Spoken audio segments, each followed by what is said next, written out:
Welcome everyone to Sunday morning at the Marxist Library. My name is Alan Miller and I'm a member of the Planning Committee for ICSS Sunday morning sessions. We are based in Oakland, California in the San Francisco Bay Area.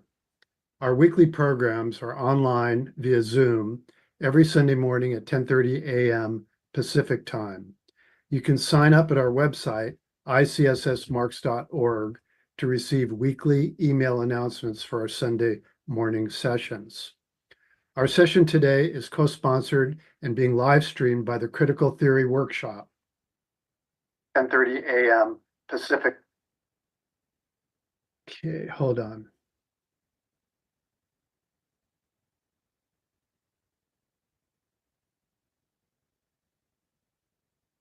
Now I understand.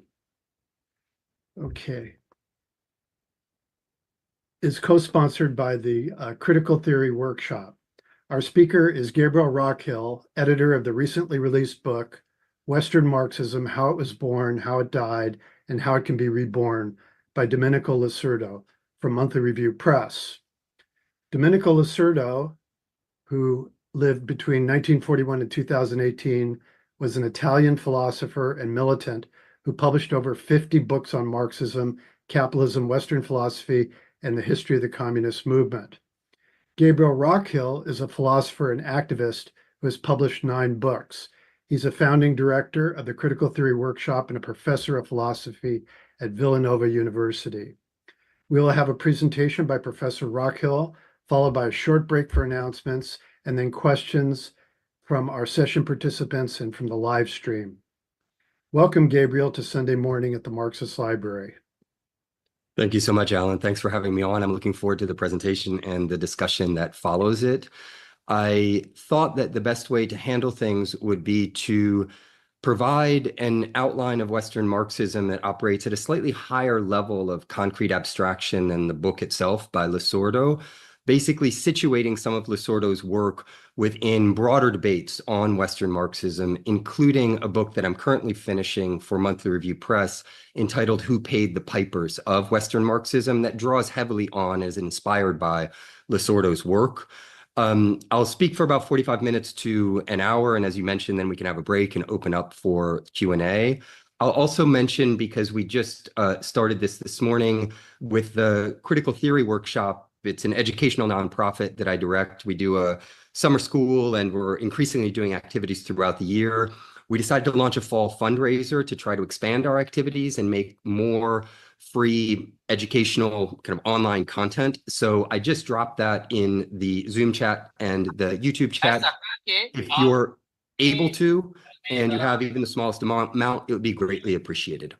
So the starting point for today is I'd like to just get clear on a few of the basic concepts that I'll be using. The first is the understanding of the superstructure as Marx articulated it.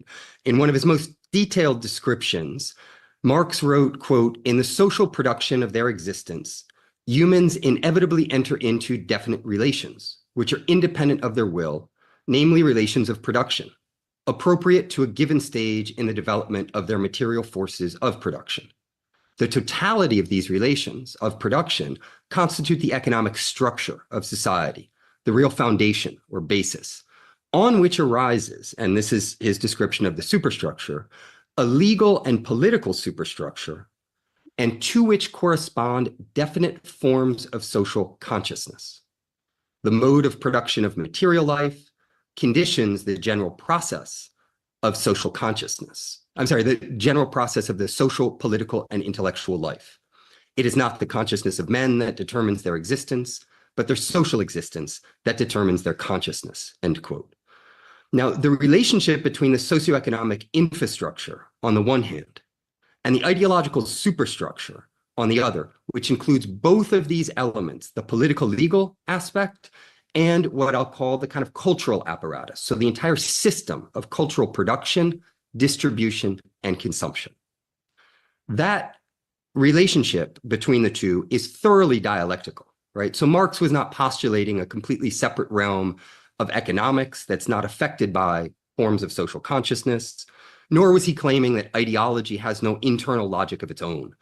Engels had to insist on these points later in life after Marx's death in order to avoid any confusion.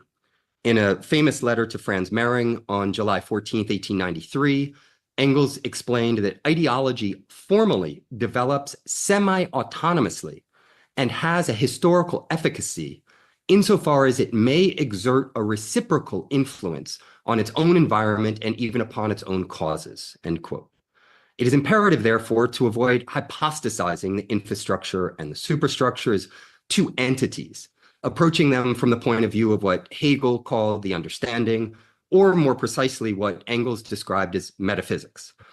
The infrastructure and the superstructure are complex, intertwined processes, which are only really assumed to be distinct and somehow separate elements due to our impoverished conceptual vocabulary.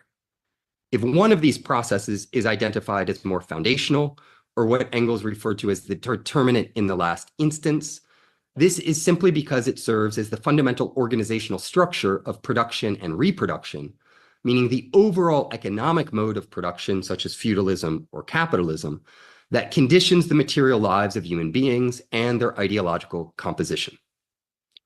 So, returning to the quote that I started with from Marx, we can see that the ideological superstructure, as I briefly mentioned, has two heuristically distinct elements: the political legal apparatus and what he calls forms of social consciousness, including religion, culture, philosophy, etc., of a particular society. This formulation, and others like it, has led to a very rich debate regarding how exactly this process of ideological composition operates and is related to the infrastructure.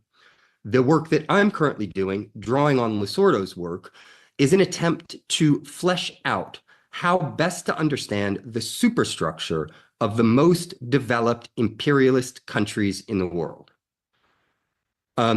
This is important for framing Western Marxism because the best way of approaching Western Marxism is by recognizing that it is a superstructural or ideological product of the imperial core countries.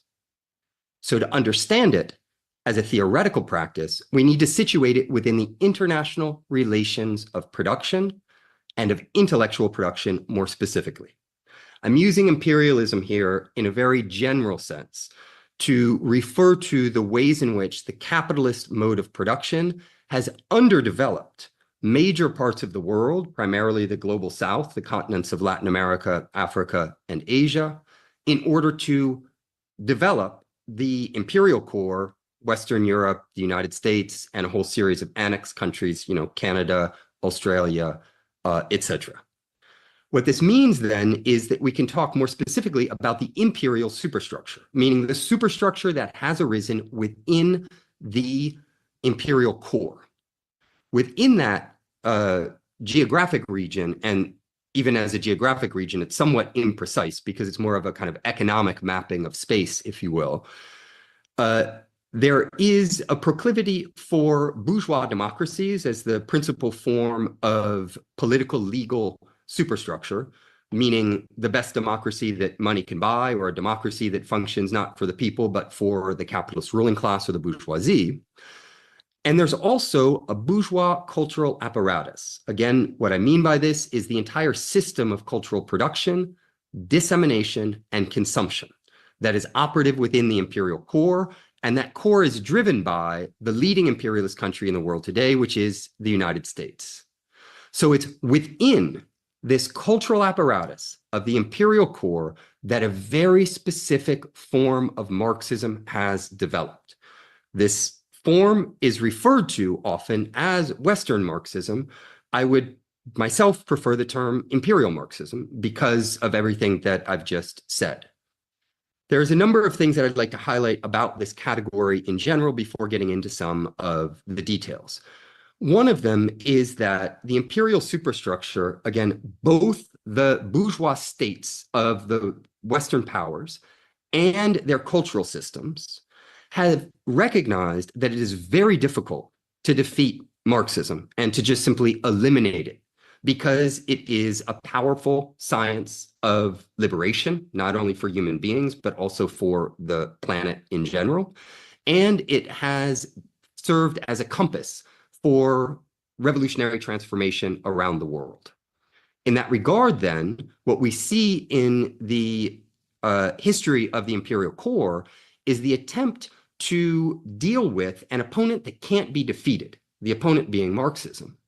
And one of the options that has been taken, and this, again, I'll go into some detail in a little bit, but the capitalist ruling class has been very explicit about this. In particular, the Rockefeller interests, the Ford interests, the Carnegies, and the Mellons, as well as the bourgeois state, and in particular, the propaganda and disinformation agencies and the intelligence services of the bourgeois states, have recognized that if you can't defeat Marxism, the best thing to do is to try to produce a commodifiable version of it that guts it of its revolutionary core, disconnects it from actual political organizing, and makes it into one consumer product among many others.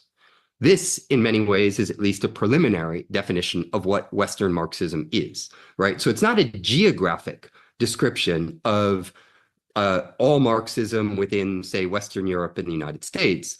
It's an attempt to identify a specific tradition of Marxism that comes out of the perversions of the imperial superstructure and an agenda on the part of the capitalist ruling class and their bourgeois state managers to turn Marxism into a consumer product that has exchange value within the academic world and with the kind of art and culture world, but does not really have use value to those who would like to not only interpret the world, but change it.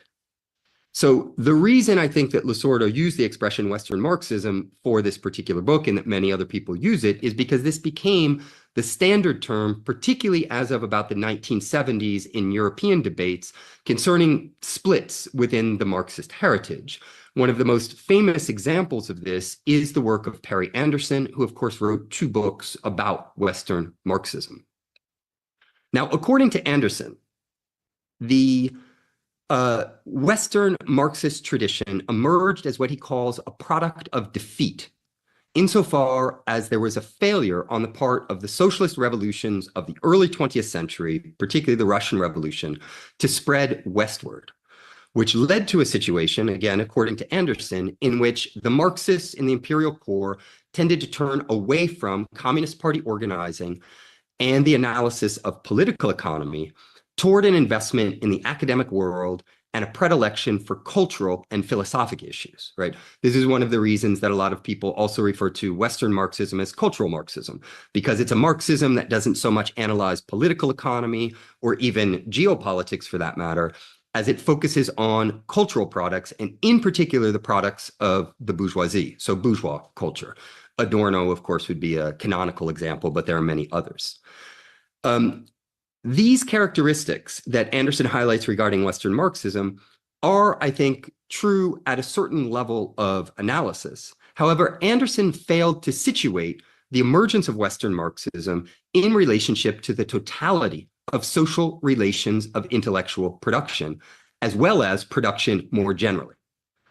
By tracing the division between Western and Eastern Marxism back to what Lenin referred to as the split in the socialist movement around the First World War, which I'll explain in a moment, Domenico Losurdo shed light on the socioeconomic underpinnings of this ideological divide. Western Marxism for Losurdo emerged not as a product of defeat, as Anderson claims. Anderson, of course, is a Trotskyist.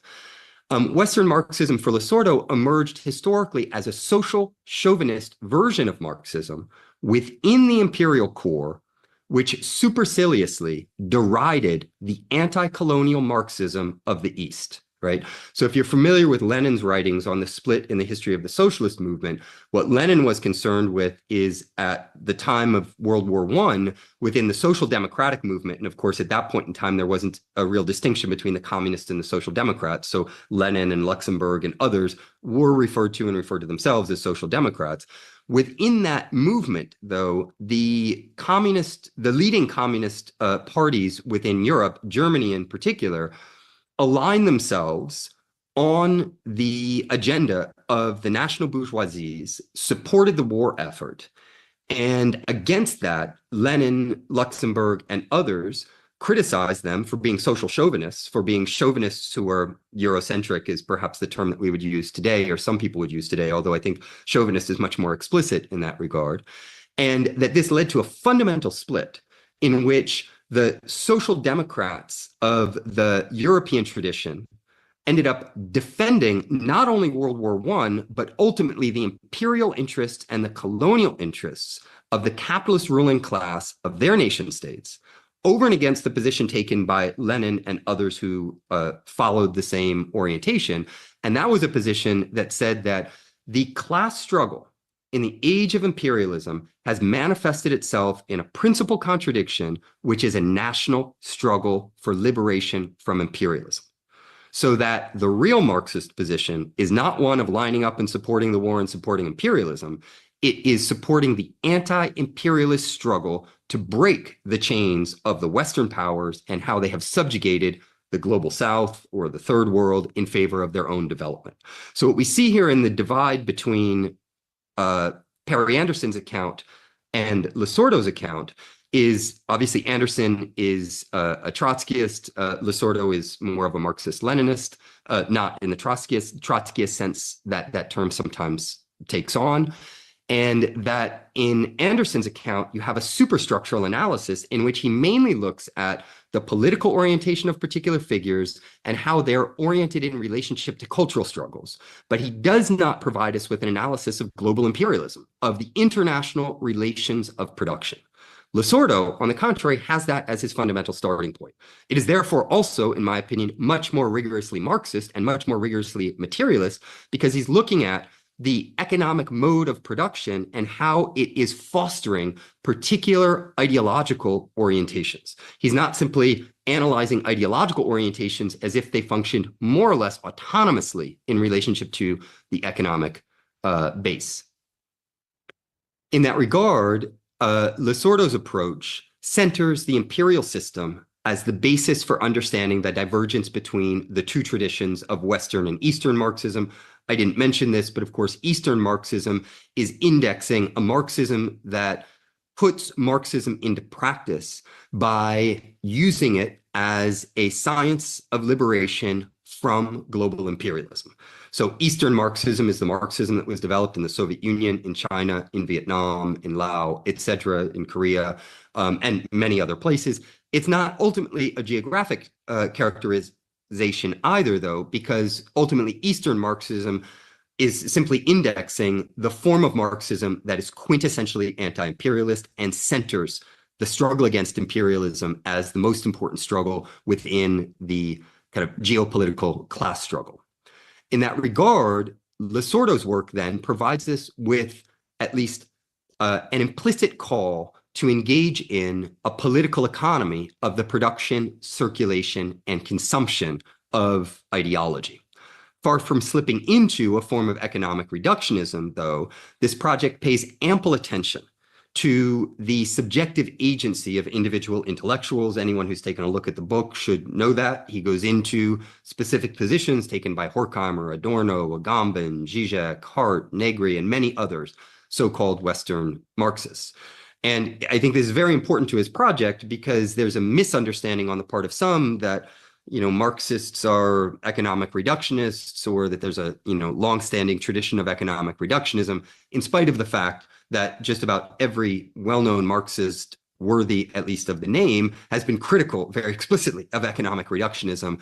Lenin, perhaps first and foremost, but many others as well. And so Losurdo's account is situating Western Marxism within the imperial superstructure that's driven by the base, while also analyzing in great detail the agency of those individual Western Marxists and the positions that they took. It's for this reason that I think that the best way of understanding, although he doesn't use this particular term, one of the things that Losurdo is doing is that he's mapping an ideological field. And an ideological field like that of Western Marxism isn't made up of a set of theoretical principles that one follows based on one's ideals, or ideas for that matter.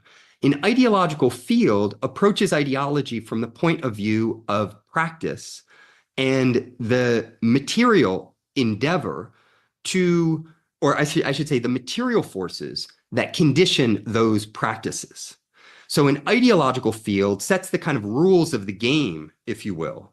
But within that game, there are many different ways of playing it.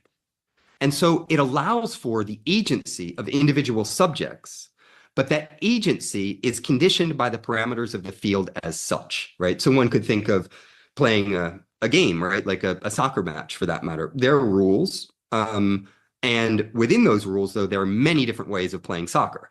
Just as within an ideological field, such as the ideological field of Western Marxism, one of the fundamental rules is anti-communism, meaning an opposition to actually existing socialism in almost every shape and form that it has taken in history. There are a few exceptions to this that we could touch on, just as within a game of soccer, there are people who bend or even break the rules. They might not be seen by a referee, etc., but the rules of the game nonetheless remain in place. And so I think what Losurdo is giving us is a kind of map of the ideological field of Western Marxism. This is a very important point, I think, because for two reasons. One is that not all Western Marxists agree. Many of them have profound disagreements. Many of them have written books against one another or articles condemning, positions that others have taken. And it's also true that Western Marxism, because it's principally oriented towards the academic world and towards the bourgeois cultural apparatus, is driven by brand management, right? Eastern Marxism or anti-imperialist Marxism is driven by use value. Lenin was not trying to make a name for himself like Michael Hart and Antonio Negri and sell a lot of books and get invited to the US and become a famous professor. Lenin was looking to make a revolution and to do that collectively with other people. That's a very different orientation of one's theoretical practice than that of the academic Western Marxists who are primarily invested in exchange value. What that means is that the theoretical practice of Western Marxists is driven by an absolute attempt to differentiate one's discourse as being unique, singular, the first person to have thought something, a new idea of communism, a new idea of socialism, all of these that really have to do with a petty bourgeois theoretical practice of singularizing ideas instead of contributing to a collective project. And so this is one of the features that we already see. And it's also one of the reasons that the gatekeepers and the kind of satraps of the franchise will often say things like, well, how could you possibly think that Michael Hart and Antonio Negri and Alain Badiou and Zizek and, Perry Anderson and Jameson and all of these people who have taken different positions are actually all playing within the same ideological field. The reason that many people believe that is because they're hoodwinked into this primacy of individual theoretical production as if it was all singular and unique, which is a big part of the bourgeois ideology of art and culture. The genius who thinks beyond his or her time comes up with some ideas that are absolutely idiosyncratic, etc. Losurdo, in approaching this from the point of view of an ideological field, understands full well that there's a material practice that is actually more or less identical on the part of all of these opportunist intellectuals. It's just the way in which that practice articulates itself is that it has to produce an idiosyncratic and absolutely singular product that can then compete in the marketplace of ideas. So there's an imperative to have new and different ideas, idiosyncratic vocabularies, etc., obscurantist language, special references, etc., so that you can have your own unique brand that's very different than anybody else's brand. And again, this is very different than someone who's participating in a collective project of elucidating and transforming the world. What this means then is that in many ways, Western Marxism is a consumer product of the imperial theory industry. It's a commodified version of Marxism that is spruced up with bourgeois cultural references. It is an ideological perversion, in my opinion, of the science of human liberation and of emancipation, for that matter, for other life forms and the planet. And in this regard, that has to be part of the critique of Western Marxism. One other thing that I'd like to add to these kind of opening definitions is that it's important to understand that Western Marxism is not just a product of the imperial superstructure. It is much more specifically a product of the intellectual labor aristocracy. I'm sure people are familiar with the term labor aristocracy, which Lenin used to describe the workers in the imperial core who, while they might very well be exploited in their labor relations within the capitalist core countries, they nonetheless occupy the very top of the global labor pyramid. So they have a very privileged relationship when you compare them to the workers in the colonial periphery and the semi-colonial periphery. That labor aristocracy, then, is one of the reasons, and one of the principal reasons, that Lenin diagnosed behind the split in the history of the global socialist movement. It's because the workers in the imperial core countries actually had a material interest in preserving imperialism and colonialism that they ideologically lined up on the bourgeoisies of their countries. And that's what was driving their ideology. In much the same way, this analysis can be applied to the intellectual world. And so the intellectual world that's developed within the imperial core has constructed institutions of higher learning and a broader cultural complex that is arguably the most developed in the world because of the underdevelopment of the global South to enhance the development of the imperial core. And the intellectuals who are Western Marxists, almost without exception, occupy the positions not just as members of the intellectual labor aristocracy, meaning the very top intellectual producers within the global pyramid of intellectual production, but within that, they tend to occupy the very, very top echelons of it, meaning that they have elite positions at prestigious universities and are invited around the world to capitalist junkets in order to fet and celebrate their work. All of this hopefully gives you a sense of the overall framing, both of Losurdo's work, but then also some of the other debates on Western Marxism more generally. So what I'd like to turn to now is a little bit more of the kind of details concerning Western Marxism. As I mentioned, so the capitalist ruling class and the imperial superstructure have contributed to developing this commodified version of what is ultimately an anti-communist Marxism. It's an imperial Marxism that's called Western or sometimes cultural Marxism. And that this form of Western Marxism is severed for the most part from progressive, practical political struggles. And it significantly altered the fundamental tenets of Marxism in becoming little more than a consumer product for the imperial theory industry, meaning an ideologically infused commodity for the professional managerial class stratum in the imperial core and their comprador allies in the periphery. This, I think, is the first and most important feature of Western Marxism, which includes the Frankfurt School, but also includes operismo in Italy. It includes a lot of French theory, as well as many forms of Anglophone Marxism. Now, if we concretely abstract from some of these specific discourses in order to identify the overall ideological orientation, in spite of some partial exceptions that we could discuss, we can identify some general traits. To begin with, as a theoretical practice, Western Marxism is founded on the primacy of theory rather than the primacy of practice. Anderson is crystal clear about this. He says it explicitly.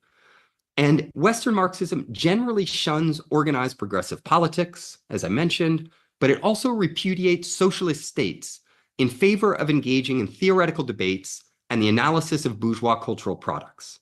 The point for the Western Marxists is not to change the world, it is to interpret it, or sometimes even just to interpret texts or other cultural products instead of having to deal with the real world. Their theoretical practice is oriented primarily toward exchange value, as I mentioned, in the sense that they're engaged in the symbolic economy of the academic world in the so-called marketplace of ideas.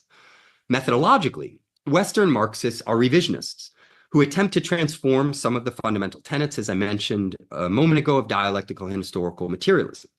This means that they generally reject the dialectics of nature, and they focus on cultural criticism at the expense of political economy. This severely limits the scope and depth of their analyses, and there's a widespread tendency to assume that culture and the world of ideas constitute the driving force of history, not class struggle. This idealism often goes hand in hand with utopian rather than scientific socialism. In other words, if they actually support socialism of any sort, Western Marxists support socialism in theory, not in practice. And it's usually their theory of socialism or their new idea of communism. The bourgeois idea that only art or culture can save us, not revolutionary class struggle, is one of the leitmotifs of this discourse. Unsurprisingly, given the inability of art to save us, another feature is their defeatism and left-wing melancholia.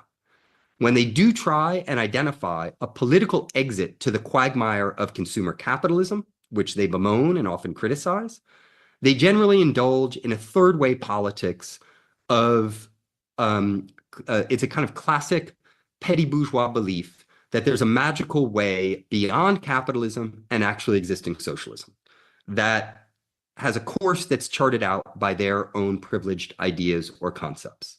Now, this can come in multiple different forms. In the case of someone like Badiou or Zizek, it tends to be messianic. So the idea of communism is an idea that transcends anything that socialism has ever incarnated in the real world.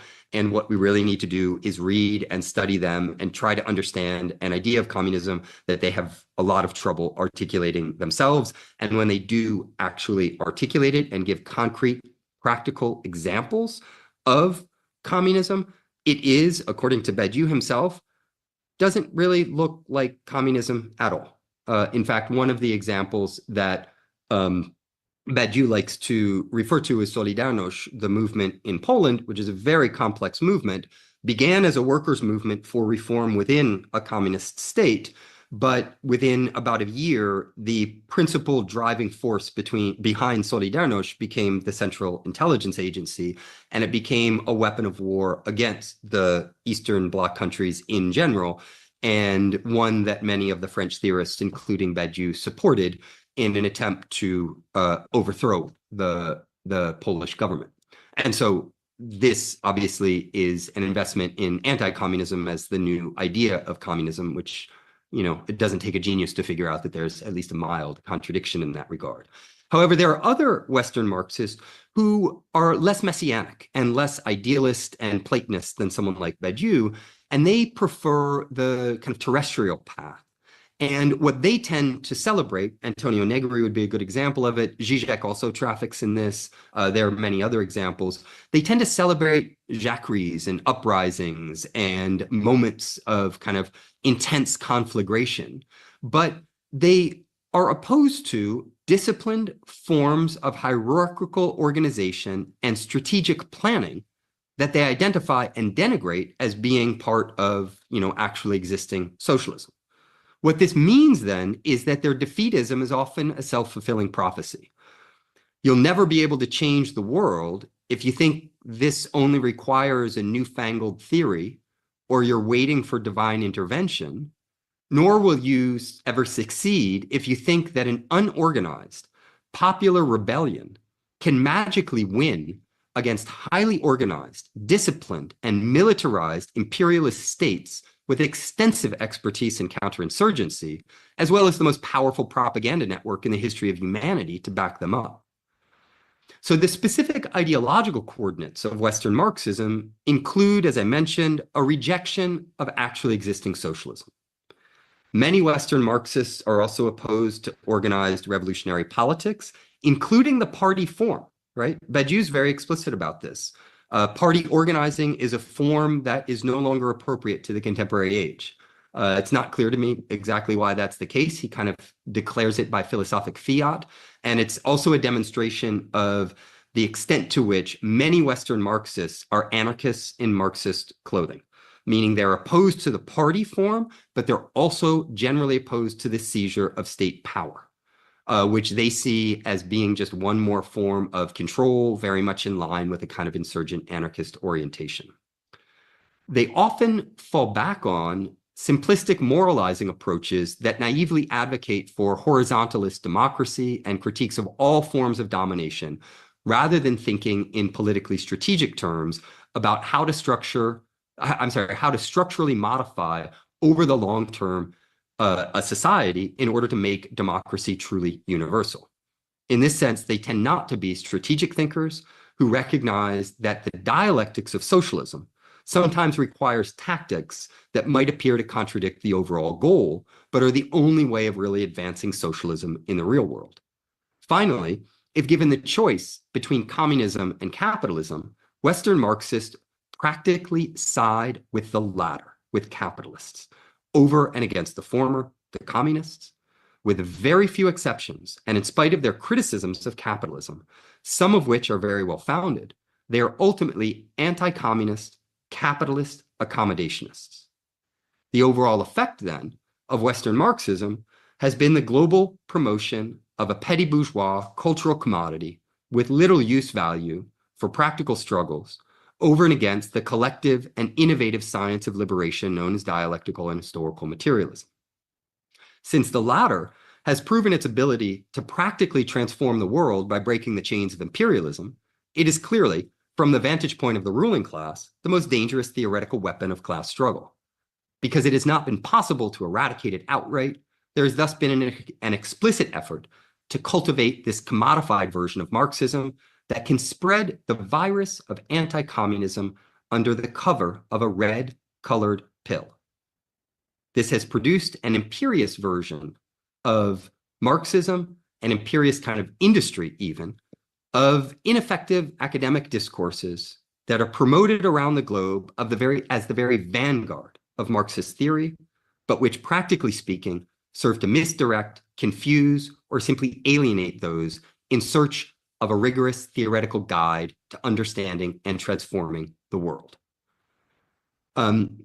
With the time remaining, I'd just like to do two final things. One is to briefly highlight three of the leitmotifs that I've touched on briefly, but I'd like to bring them to the fore of Western Marxism, according to Losurdo, and then briefly talk about the kind of counterforce to Western Marxism, which I'll describe as anti-imperialist Marxism, because ultimately it's not just Marxism of the East, but it's a Marxism that's invested in changing the world, not just interpreting it. Regarding Losurdo's three leitmotifs, he refers to messianism, rebellionism, and populism.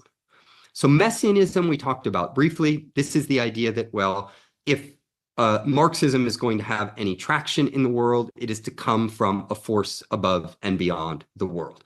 And it's incredible the extent to which so many of the Western Marxists, when you dig into their work, they're actually idealists who are invested in some type of otherworldly transcendent force that we have to be faithful to, bear witness to, etc., as that being the kind of compass of our struggles. So ultimately, they're not materialists. They're idealists, and this has been a long-standing, of course, enemy of the Marxist tradition. Rebellionism overlaps with some of what I was saying about the more terrestrial path of some of the Western Marxists. Antonio Negri is probably the most outspoken, or was, because he passed away in this regard. But again, Zizek takes positions that are very similar. As soon as there's an uprising of any sort, burning of buildings or vehicles, some type of popular mobilization, ideally relatively unorganized. So more of what Marx referred to as a riot than even an organized revolt. These Western Marxists tend to celebrate that as a rebellion against the system. And what's very important about that is that they tend to celebrate rebellionism as a form without actually asking the most important question. And that is the substance of the politics of the rebellion. Is it a rebellion against the imperialist system? Or is it a rebellion against the Cuban government or the Chinese government or historically against the Soviet government or against the Eastern Bloc? Because what rebellionism allows for is identifying the true enemy being the dominion of the state or of power in general.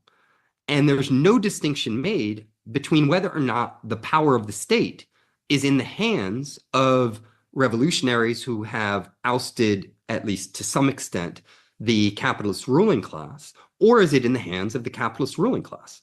What this means is that many of those who fetishize rebellionism were the first people to get on board with the US-backed Hong Kong protests, for instance, or other such insurgencies like the Bay of Tweets that occurred in Cuba, which was basically a psychological operation on the part of the US government in order to create a tweet storm to try to destabilize the Cuban government in the ongoing attempts to overthrow Cuba. One could, of course, refer to a whole series of other examples in this regard, but hopefully you see this fundamental problem.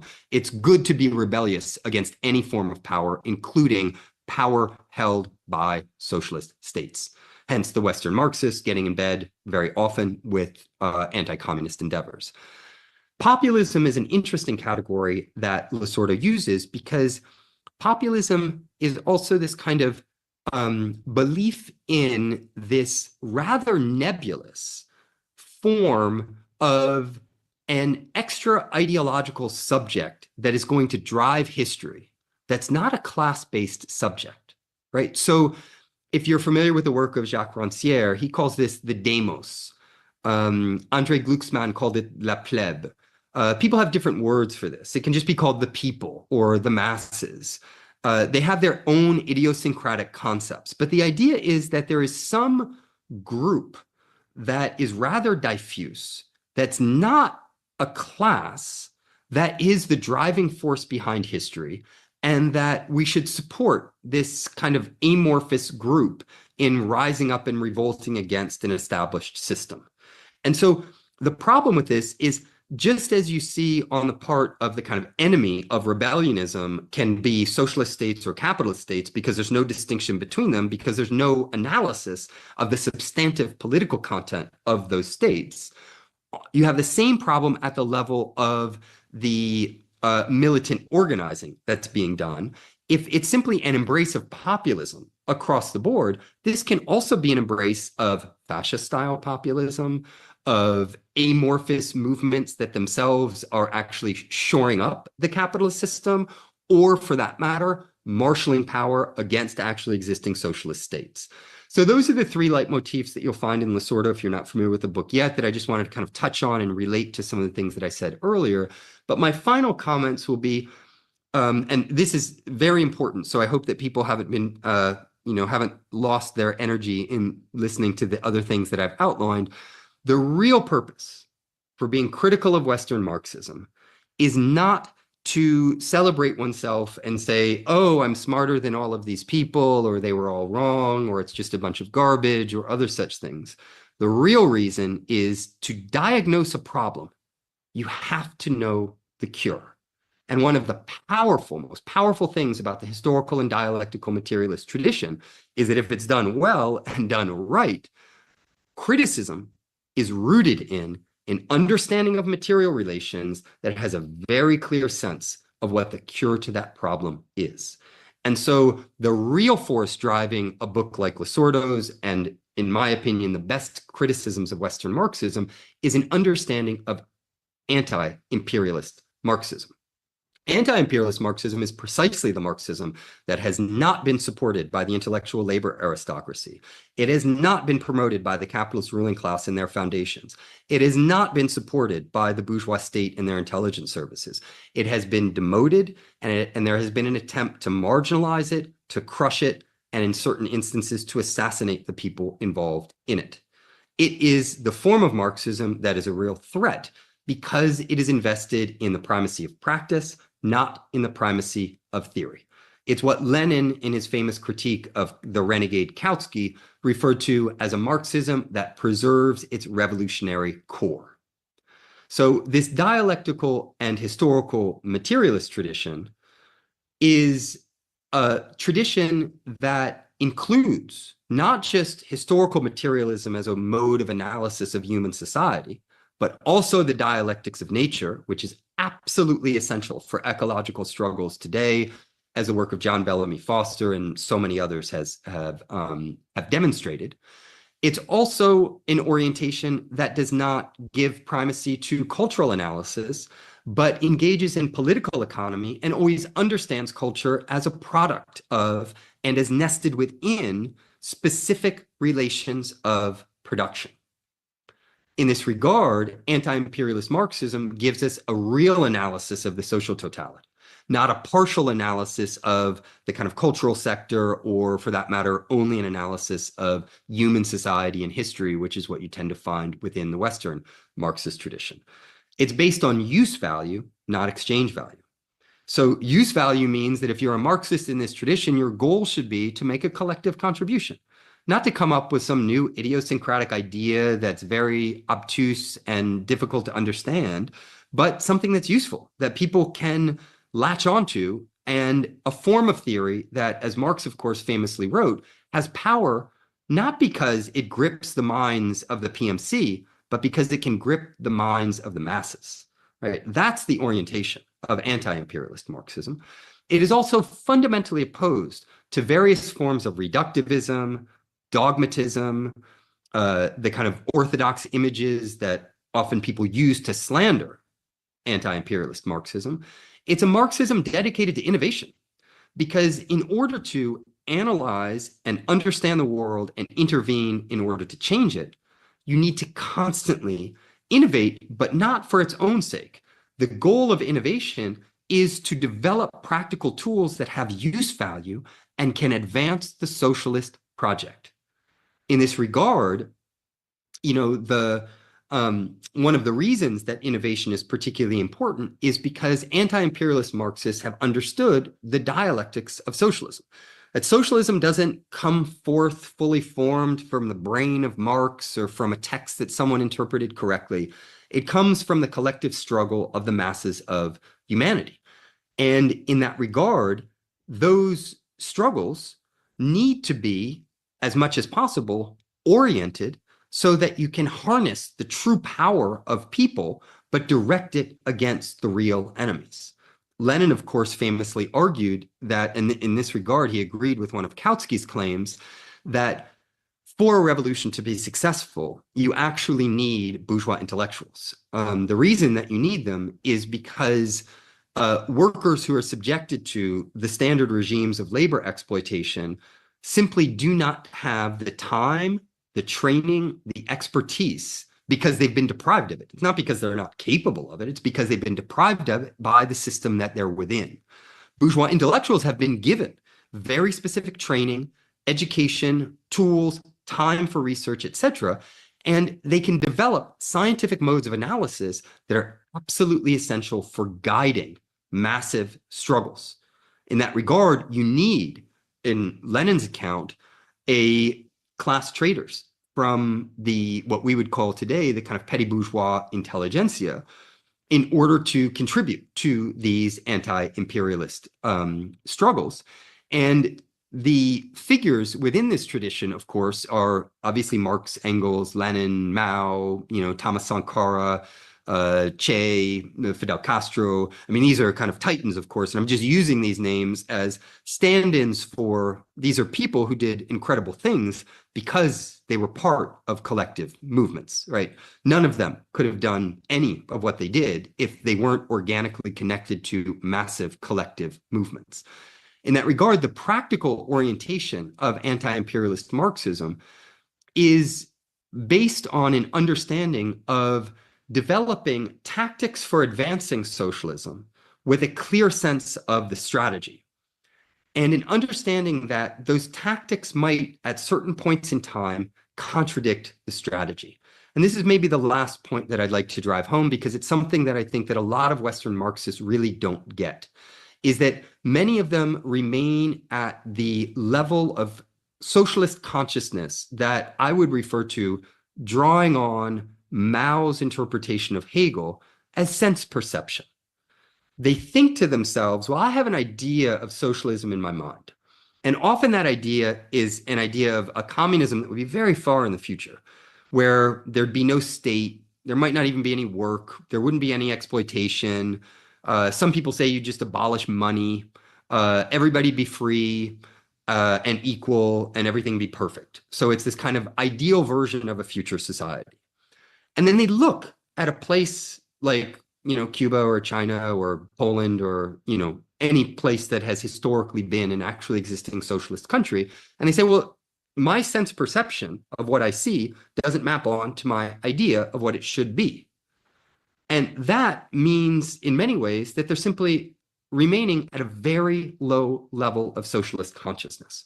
What the anti-imperialist Marxists have always been able to do is operate at a much higher level of socialist consciousness because they recognize that there are reasons for the discrepancy between what you see and your idea of what socialism should be. And the principal reason for that is the long, dark history of imperialism. We have never had anywhere in the world socialism set free. There's not a single example. So why would we assume that socialism should look like this textbook version of things or this idea that we have in our minds? Socialism exists in the real world. And in the real world, the only form of socialism that has been able to claw its way into existence is a socialism that's been constantly under the most brutal form of endless hybrid warfare on the part of imperialist powers, while at the same time inheriting all of the ills of capitalism and decades, but usually centuries, of capitalist underdevelopment, with, on top of that, a need to develop the productive forces as quickly as possible, otherwise you'll be crushed by the imperialists, and to do it without relying on colonialism and imperialism. This is a near impossible practical task. But the anti-imperialist Marxists, who recognize the quintessential way in which imperialism frames the very conditions of possibility of socialism, recognize that we need to understand what socialism in the real world looks like and not just remain at the level of sense perception where kind of what you see is what you get. So a much higher level of socialist consciousness is recognizing that, yes, we should actually expect that there will be perversions, contradictions, and difficulties within the socialist project. That is scientific analysis, because it's not about developing something based on an idea or a blueprint. It's about developing something in the real world of imperialism. That much higher level of socialist consciousness means that you have to find ways within socialism of dealing with the complex contradictions of navigating an imperialist world. And the highest level of socialist consciousness, which the greatest anti-imperialist Marxists have always had, is that it's not just about understanding how difficult it is to implement socialism and to develop it in an imperialist world. The highest level is practical consciousness. It is learning the ways in which you can practically do this over time. And one of the most important lessons that I've learned from Losurdo, and he touches on this in Western Marxism, but it's also in a number of his other books, some of which we're in the course of also trying to get translated and bring out. So if anybody wants to get involved in those projects, reach out to me, is that socialism is best understood as a practical process of learning. That's what socialism is. It is people practically learning from the mistakes, the contradictions, the setbacks of actually existing socialism in order to practically move it to the next level. And in doing that, it's often been necessary to use tactics for building socialism that might appear to contradict the strategy, right? So Lenin's new economic policy, in which he sought capitalist investment in the Soviet Union in order to develop the productive forces. Some Bolsheviks tore up their party card. They're like, this isn't what I signed up for. This isn't communism. This is communist, this is turning us back into capitalists. Lenin was crystal clear. He said, look, to get to where we need to go, we need capitalist investment because we need to develop the productive forces. We didn't make that choice. The imperialist world imposed that choice on us. What we need to do is find practical solutions in order to do that in such a way that we don't revert to capitalism, but we develop socialism out of the capitalist and imperialist world. So the highest level of anti-imperialist Marxist consciousness is that practical consciousness. And it's that ultimately that we need to cultivate. The last thing that I'll say on this, and I think here we'll clearly see, and then we can open up for questions. I think in the live stream on YouTube, you can begin plugging questions directly into the chat, but then Alan, I'll turn it back over to you to moderate, is that we see here clearly the distinction between Perry Anderson's kind of Trotskyist framing of Western Marxism and Losurdo's understanding of Western Marxism. One of the things that Perry Anderson did is he celebrated Western Marxism as the most innovative form of Marxism for one reason, that is its theoretical contributions. He says this very explicitly. as if the goal of Marxism was to develop new trendy forms of theory that he and his ilk at New Left Review, and which also has a publishing house that used to be called New Left Books and is now Verso Books, they can monetize and make money off of, because he's actually has a material interest in claiming that the goal of Marxism is theoretical innovation and not practical innovation, because it's increasing its market share, right? So you see that ideology is rooted in the economic base and driven by the economic base. And Losurdo takes a very different position, and that is that the difference between Western Marxism and Eastern Marxism isn't that Western Marxism developed all these innovative theoretical tools. It's that what we have in Eastern Marxism is a practical process of learning in which people did the impossible, which is they chartered unchartered territory. They helped humanity develop socialist forms that we might have criticisms of, that have setbacks, that are complicated, that have contradictions, but nonetheless are pushing the envelope because they are charting new territory by which human beings can introduce and further develop a socialist alternative to the absolute hellscape of the capitalist world. That should be the ultimate arbiter when we judge someone's theoretical contribution. Are you contributing innovative Marxist theory that is saleable and marketable within the imperial core and can make some publishing houses some money? Or are you advancing a practical project by which we are developing Marxism as a scientific tool for human liberation and a liberation of the planet, emancipation of the planet, and doing the practical work necessary by which to do that? In that regard, and this is my final word on the topic, and we can open up for questions, Western Marxism ultimately is an appeal by Losurdo, is an appeal for a rejuvenation of anti-imperialist Marxism around the world, but also within the imperial core. So Alan, with that, I'll turn it back over to you.